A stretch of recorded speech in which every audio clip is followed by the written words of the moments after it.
Back in 2017, I was racing at Unbound. I made it about 50 miles, and by then my chain was so loud and so squeaky, it was driving me and everyone in my pace line totally insane.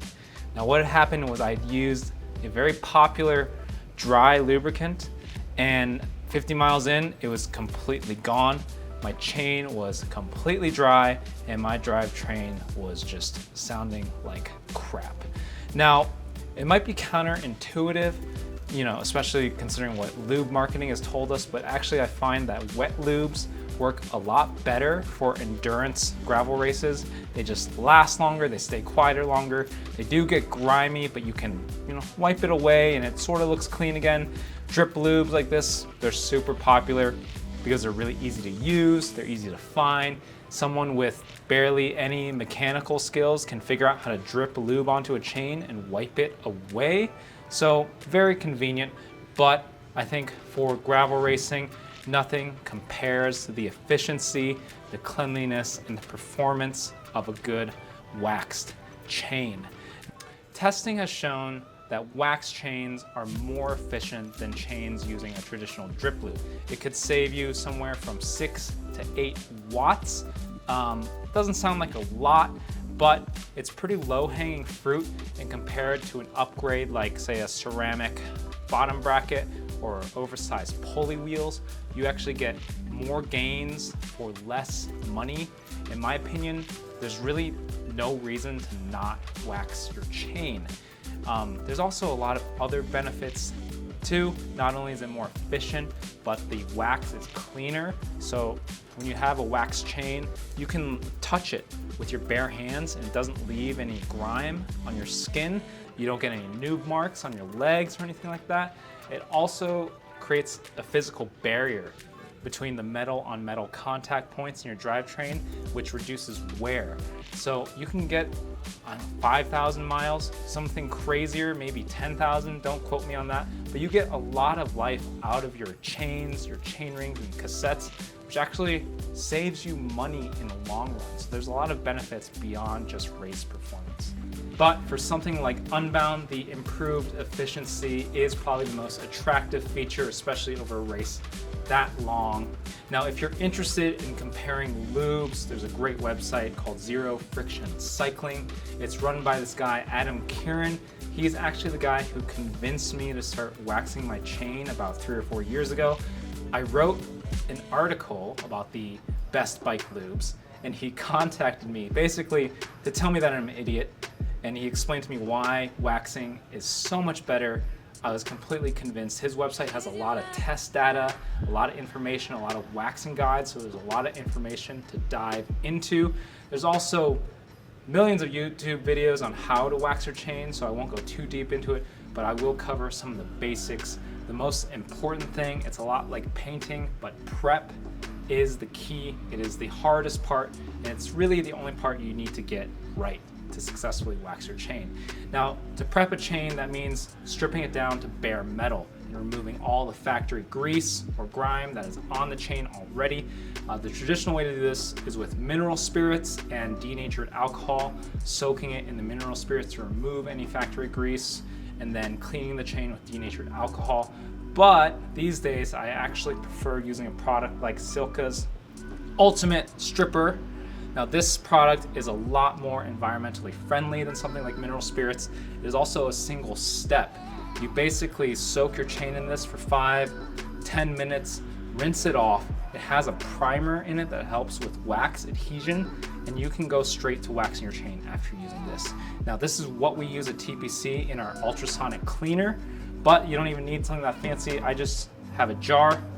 This is probably a year-old jar of chain stripper. I've stripped 5 chains in it, and definitely I can do more. And also, if you want to get more mileage out of the chain stripper, you can filter it through a paper coffee filter. So I think chain stripper is probably actually a really good value too, and it feels a lot better to use than something like mineral spirits. Now, as of filming this video a week ago, Silka also released its strip chip, which we're carrying at TPC now. This is a really cool product because it simplifies prepping a chain even more because you just add this chip to like a pot of hot wax and it strips and waxes your chain in a single step. You do need like a fancier sort of crock pot that can control the temperature more accurately. I haven't tried it. I probably won't try it anytime soon because I have so many chains that are already stripped, and I'm probably gonna keep using this jar. But it's a cool product to consider if you're new to waxing and you want to, find the easiest way to get into it. Now, once you have a completely stripped chain, then you can wax your chain. You can do something called immersion or hot melt waxing. You do this in a crock pot.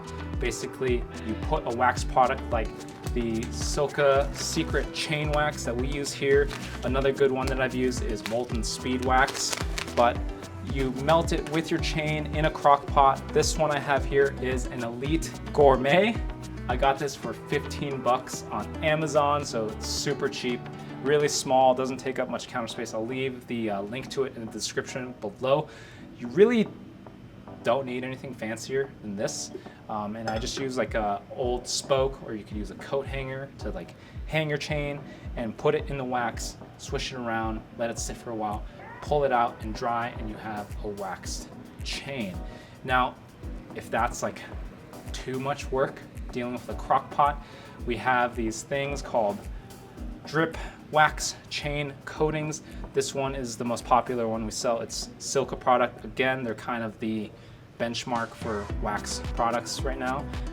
The super secret chain coating. It's basically a wax emulsion. The wax is in a carrier, so you can drip it onto the rollers of the chain. It should be able to penetrate and then set in the rollers and basically work just like an immersion wax. It's not going to be as good, but it's pretty close. So generally, I can get about 200 to 300 miles on a wax chain. And when it starts to, get a little noisy, I actually don't take it off every time and put it back in my crock pot. I will actually just top it off with a coat of drip wax. And I'll actually just do that until I have time in my schedule to take the chain off and wax it. Something a lot of riders do too is they'll have multiple chains so they can swap them as the wax wears out, but that gets a little complicated for me. I kind of just prefer using the drip wax in between my immersion waxes. The hardest part of waxing a chain is organization, because you kind of have to plan your waxing. Even with something like a drip wax, you can't just decide to ride, drip it on your chain and go, because the wax has to set.